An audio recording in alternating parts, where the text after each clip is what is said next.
Alrighty, welcome to my UFC Mexico Brandon Moreno versus Steve Erceg card prediction. Now, if you're new around here, I do predictions and fight breakdowns on every single fight card every single week, or every week that the UFC has them. I'm an exclusive UFC fan. I've been watching UFC for roughly 3 years now, and so far this year I've only had 2 cards where I've gone negative. Not too bad in hindsight, alright? But, negative on picks. I don't bet on these fights most of the time, and, yeah, I make all my picks based off passion because I love the sport.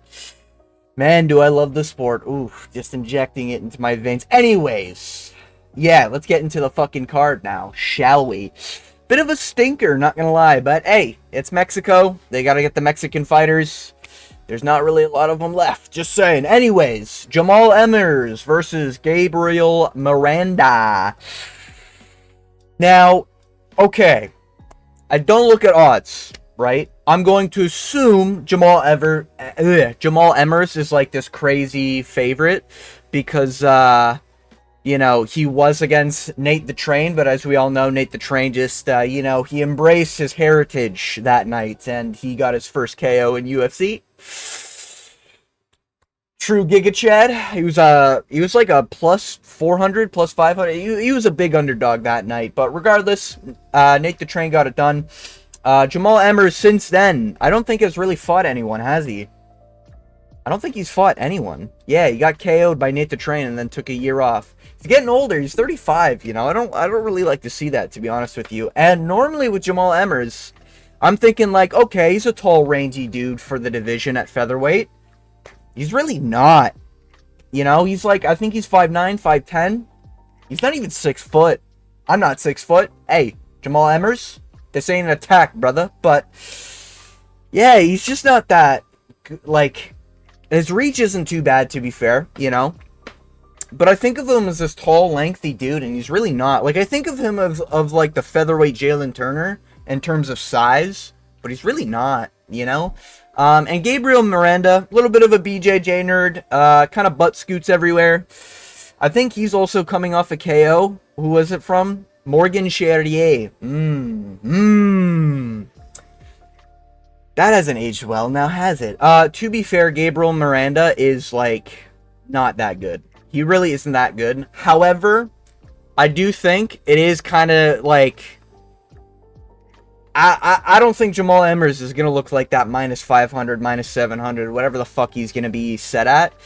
Mainly because, like, he's not that good. Oh, I completely skipped a fight. Well, shit. Alright, well, fuck it, we ball. Anyways, Jamal Emmers. I'm going with Jamal Emmers. I'm going to go with the decision. Maybe a TKO, but, like, even then, like, I don't know, I'm kind of worried. This is not like a fight where I'm like, yeah, Jamal Emmers slaughters him, I'm kind of like, if you're, like, a gambler looking for profit, Gabriel Miranda by sub might not be, like, the worst bet, if you got, like, a flyer $10 bet. But, yeah, I'm going with Jamal Emmers. I think he gets it done. I don't think he's going to clearly get it done.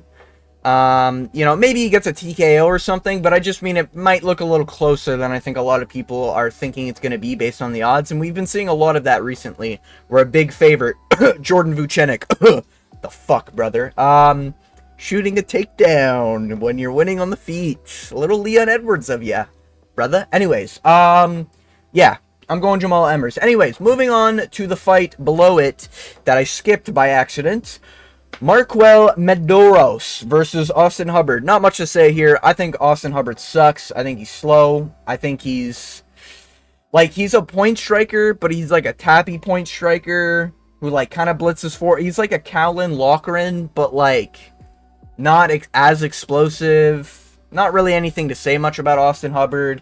It's kind of dog shit. I'm going to go with Marquel. I'm not like super convinced Marquel's all that. I think he's coming off a decision win. Yeah, decision win to, yeah, exactly. So, yeah, what are we looking at here? Ooh, that was pretty fucking close. Jesus, really? Jesus. Maybe those stats, maybe it's just, land on, you must have landed a lot. You must have landed on a lot. Fuck me. Anyways, yeah, moving on, I guess. I'm going with Marquell by decision. I just think he's going to be a little bit ahead. It's probably going to be close at rounds. I think there's going to be some argument that maybe Austin Hubbard should have won that round or this round, you know, and you give him that round. Maybe it's going to be... yeah, I think it's going to be a situation where it'll be a 30-27, but there's going to be a lot of people being like, damn, that's kind of wild. Austin Hubbard, you know, he was landing big shots in round 3 or 2, you know? So I think it's going to be one of those situations. Moving on, Rafa Garcia versus Vince from Hell, Pick Hell.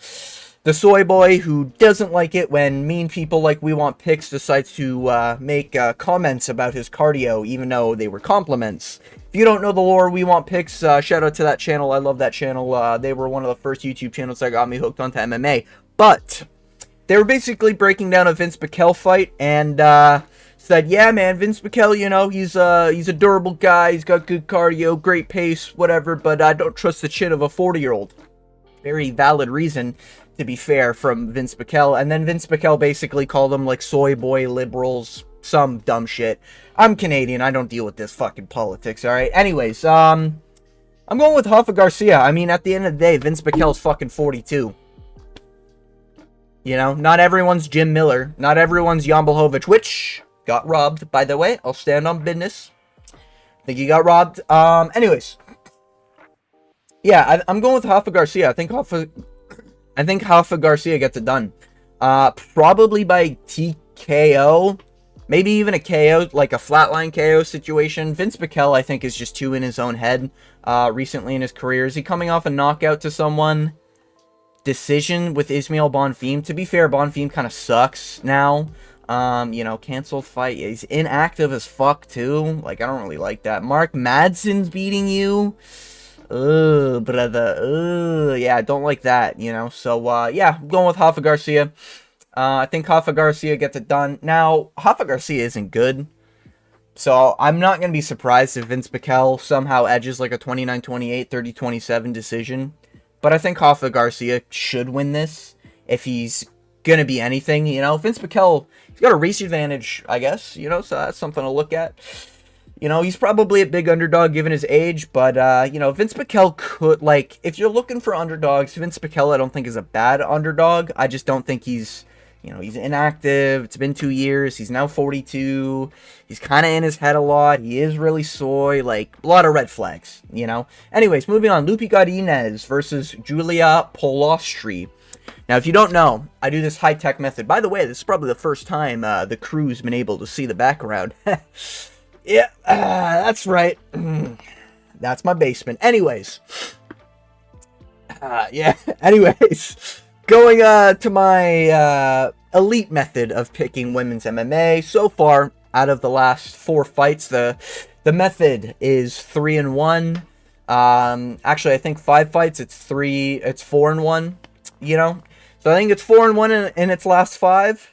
So we're going to keep this streak going. Some people use the pick doctor like We Want Picks. You know, some people use logic and reasoning like the MMA guru or Lucas Tracy sometimes. Or sometimes bedtime MMA. You know, you know the sorts. I use the tried and true method of. That's right, baby. That's right. So heads is the one on the left. Tails is the one on the right. Let's see what we get, baby. Coin don't fail me now. That's a tails, baby. So we're going with Julia Polostri.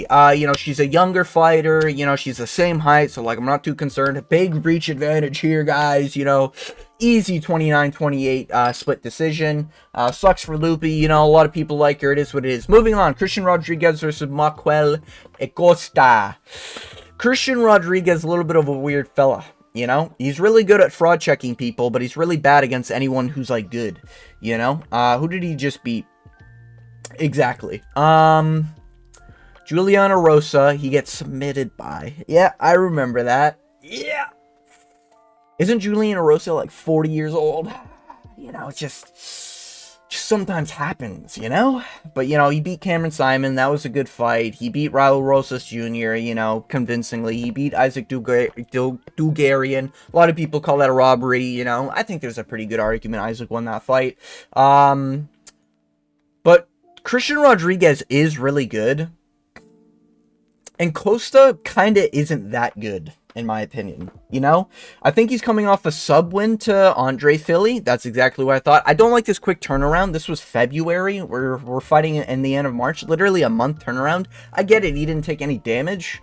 But, like, you know, take some time to recover, brother. You know what I mean? You know, he was doing good on the feet, too. He was touching up Andre Philly. Andre Philly shot a takedown, got gillied because of it. And only pussies tap to guillotines, as we all know. So, I don't know.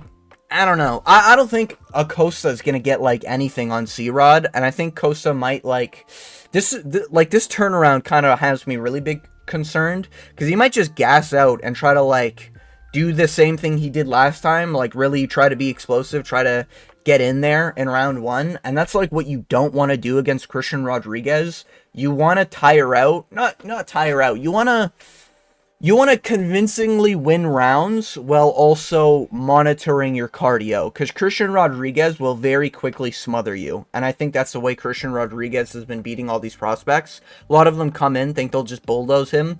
Christian Rodriguez is great at surviving, and then he'll just take you out in the final round. So I'm going with C-Rod. I think C-Rod's going to get it done. I think he's pretty good. You know, featherweight, that's his natural weight class. I think bantamweight's a little too rough for him.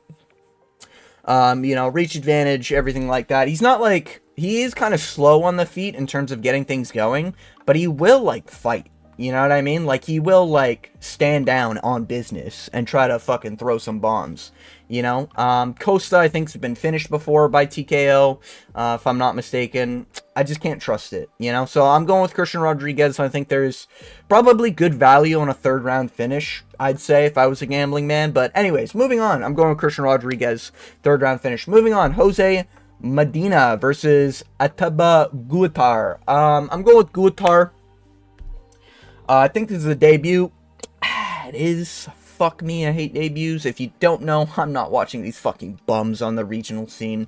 I don't give a shit. Alright, get to the UFC. Show me what you got. That's all I care about. Jose Medina isn't, like, horrible. Ooh, he did get whooped by Zachary Reese. Zachary Reese looked really good, to be fair, but middleweights are dog shit. So I am this firm believer that a lot of these middleweight debuts, and I could be corrected if I'm wrong, but I'm pretty sure a lot of these middleweight debuts are kind of having success because middleweight fucking sucks. Like, sucks ass. You know? So, Jose Medina, couldn't really get anything going. Man, bro, fucking Guatar's got a... is that how you say it? Gautier? Atiba? I don't fucking know. Big dude. Fucking young as shit. I'm not worried about him really getting TKO'd, knocked out, whatever the fuck. Jose Medina could get it done, but it's middleweight. I don't give a fuck. Moving on, Edgar Chairez versus CJ Vergara. I'm going with Edgar, but I'm really worried here, guys. If I was an odds maker, I'd make this a pick'em, even though CJ Vergara is like dog shit, and he always has this problem, and I've said it every single time he's fought. He always doesn't do enough. You know? TKO against Tamirov. He just got fucking whooped, you know? The Asu Almabayev, it was kind of close, but he just didn't do enough in each round, you know? Vinicius Salvador is a pretty good one, you know? Damn, he TKO Daniel Silva? Well, to be fair, Daniel fucking sucks. But, yeah, he has this problem where I can't trust him to ever do enough in his fights. He's 0-2, man. He might get cut. And Edgar Chairez kind of has a similar problem, but Edgar's also very chinny. I'm not, like, Edgar doesn't really have a super big weakness in the grappling, but he does make mistakes. He's young, but he is, like, kind of chinny. And he doesn't have as big of a genetic advantage as I thought at flyweight, you know? A lot of these flyweights are getting bigger and bigger by the day. I think Edgar Chairez probably gets it done. I think Edgar Chairez probably gets it done by sub. I think CJ is probably going to shoot like an awkward takedown, head on the outside type shit, and then just get guillotined. You know, I think we're going to see at least one guillotine on the Mexican side. You know, so, yeah, I'm going with Edgar Chairez. I think he gets it done. I think he gets it done by sub. Probably guillotine, likely in the second or third, after CJ Vergara just barely does enough to lose round 1, and then his corner's probably telling him he's got to do more, and then he just gets clowned on. So, yeah, going with Edgar Chairez by submission, specifically a guillotine in round 2. Moving on, we have the main card, Ronaldo Rodriguez versus Kevin Borjas.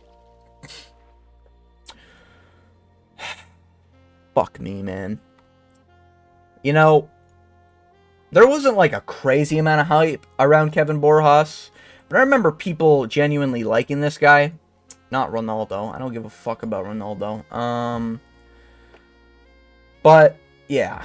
Yeah, Joshua Van, that's not like a terrible loss, to be fair. You know what I mean? You know, and then we're looking at, you know, the Contender Series. Yeah, he's just 0-2 in the UFC. This is the problem. You know? This is the fucking problem.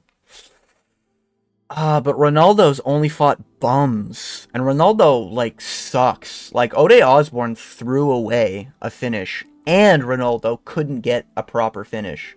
Like, honestly, Ode Osborne almost beat, what's his face? Ronaldo here. It was close. It was pretty fucking close. I know people forget, man. Probably because it was a unanimous decision or some shit, because it was at UFC 303, the Mexican event. I think it was 303. Was it 303? Whatever the Sean O'Malley card. I think it was 303, which was the Sphere. And Ronaldo Rodriguez, I mean, he just looked like fucking shit. Do I do it? But Kevin Borjas is 0-2, but it is at least to Joshua Van, but his last fight was shit. He got TKO'd by this guy. Oh, man. This is such a tough one. He got whooped, too. Fuck, man. But Ronaldo sucks. Like, this is the type of fights that I fucking hate predicting, man. These are two, like, oh, man. You're looking at the bottom of your barrel, and you're just fucking, you're digging to really find where that bullet is. You know what I mean? Like, this is rough. I'm not gonna lie. Holy shit. Oh, my God. You know what? I'm probably going to shoot myself in the foot when I do this. I'm going with Kevin Borjas. What were the stats? What were these stats? It's fucking close, man. The takedown, submission attempts, like...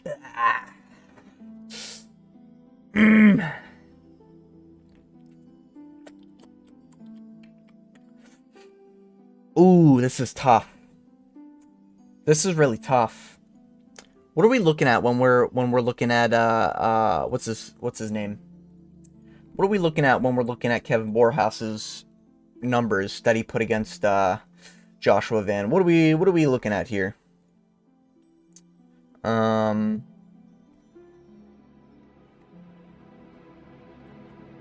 are we Joshua Van decision unanimous. Can I go to this bout page?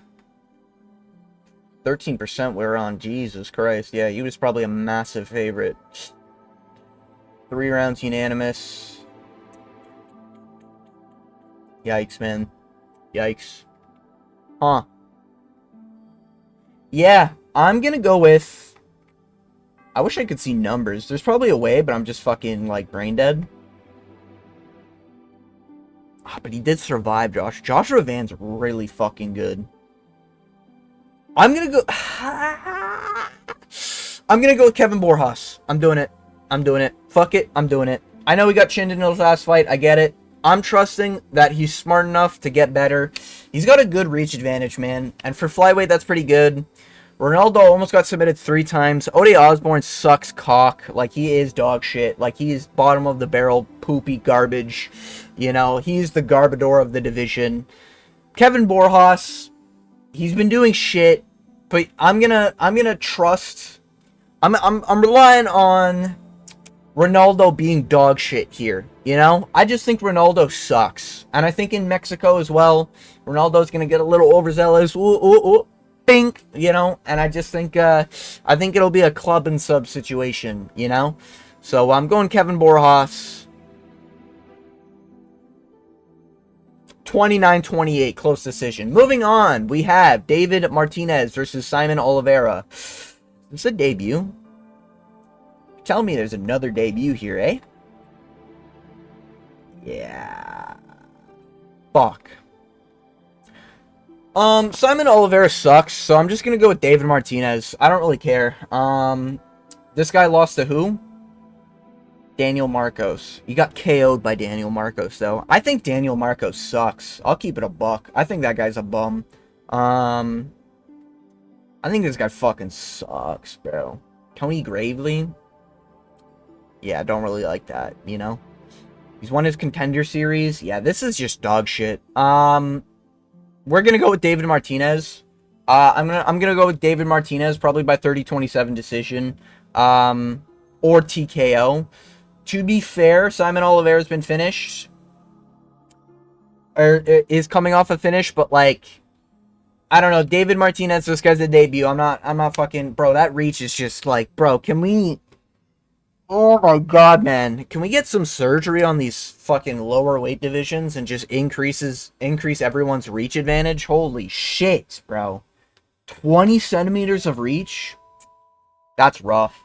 I'm going with David Martinez. I'm trusting the debut over this bum who's fucking 0-2 in the UFC. Moving on, we have Raul Rosas Jr. versus Vince Morales. I'm going with Raul Rosas. I mean, I don't think that's really a secret. You know what I mean? Vince Morales has had a tough go in the UFC, and to be honest, he is a tough son of a bitch. You know, he's not a pussy. You know what I mean? But I think Raul Rosas is just going to lay on this guy for 3 rounds, get a 30-27 decision. A lot of decisions I'm predicting for this card, guys. Yeah, I'm going with Raul Rosas. I think he's just going to lay on Vince Morales for a 30-27. I think there'll be moments where, like, Raul Rosas will get, like, tagged here and there, because the striking is fucking terrible. Like, it is atrocious. It is, like, bottom of the barrel, especially in bantamweight. You're not going to survive long with dog shit striking like that. His grappling is really good, though. He just needs to not gas out. I don't think he's going to gas out, especially in Mexico. You know, Mexican fan type shit. So yeah, I'm going Raul Rosas, 30-27. Moving on, Kelvin Bum Gastelum versus Joe Small Penis Pyfer.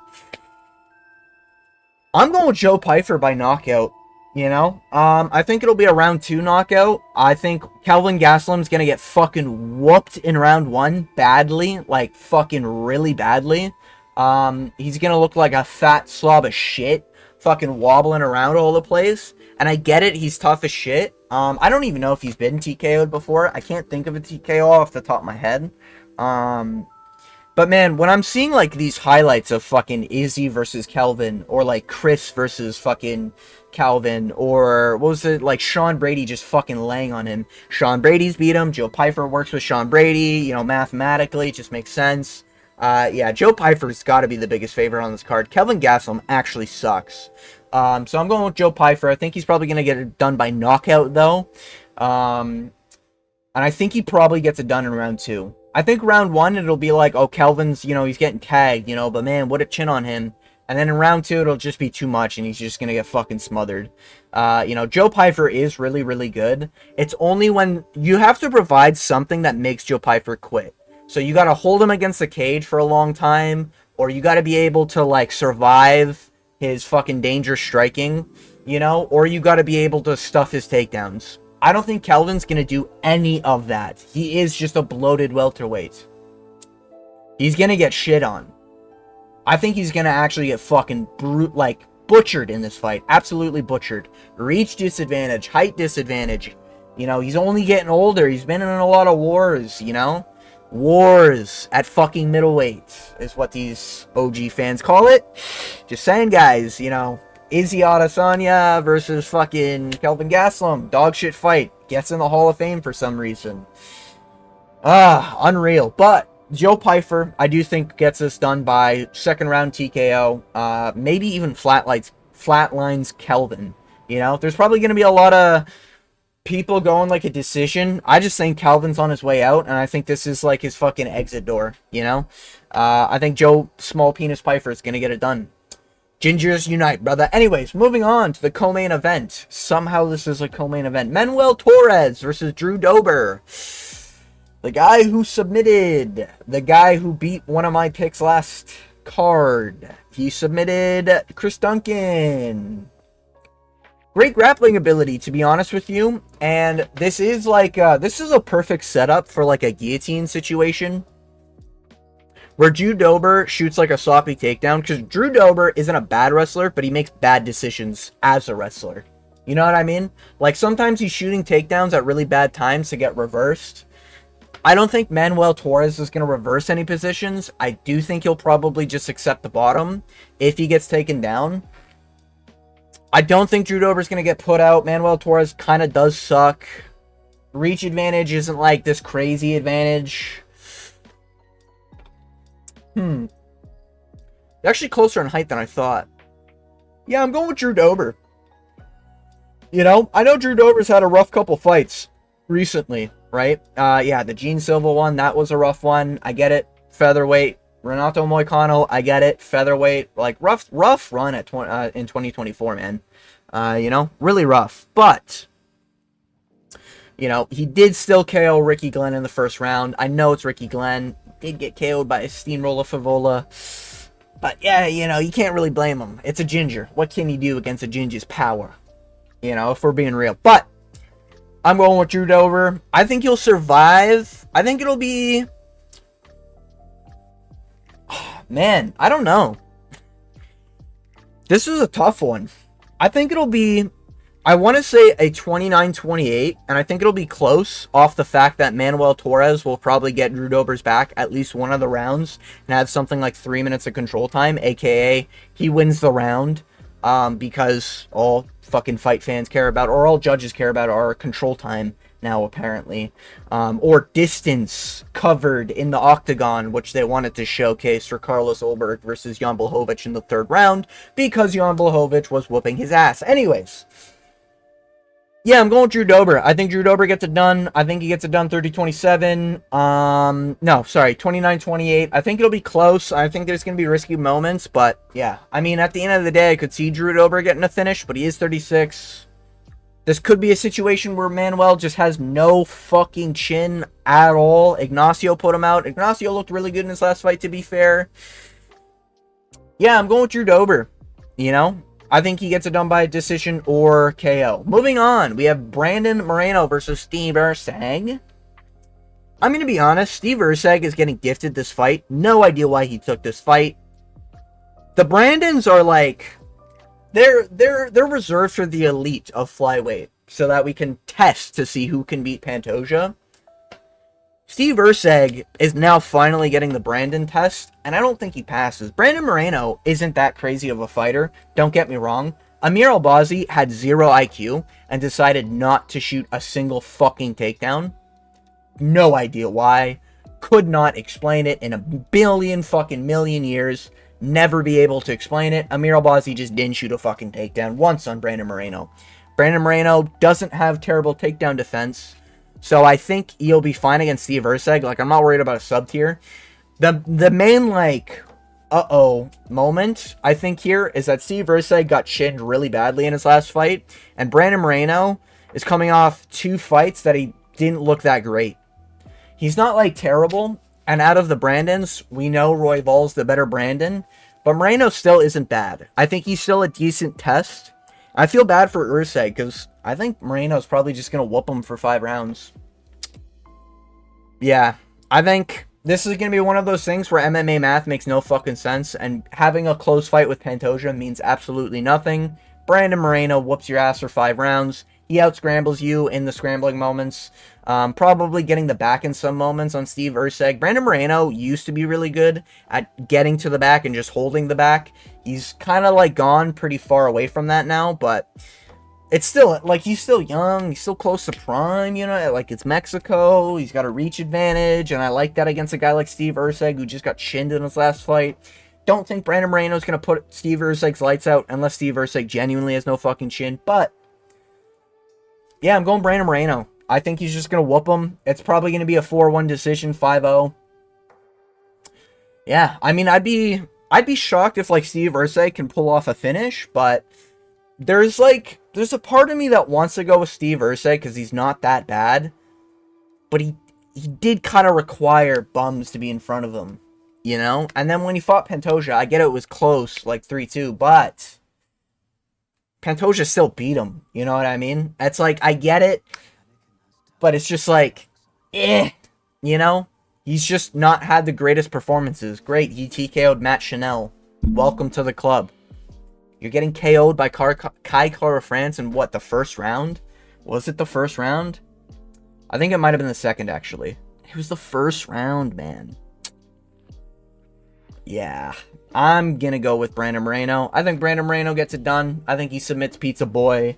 Or sorry, I think he gets a decision, but he could submit Pizza Boy. I could see it happening. Anyways, those are my picks and predictions for the UFC fight card. I will be doing a breakdown, obviously, later in the week, or sorry, after the events. So, you know, after Saturday night or whenever this time is. When is this? 7 p.m.? Okay, that's like normal-ish time.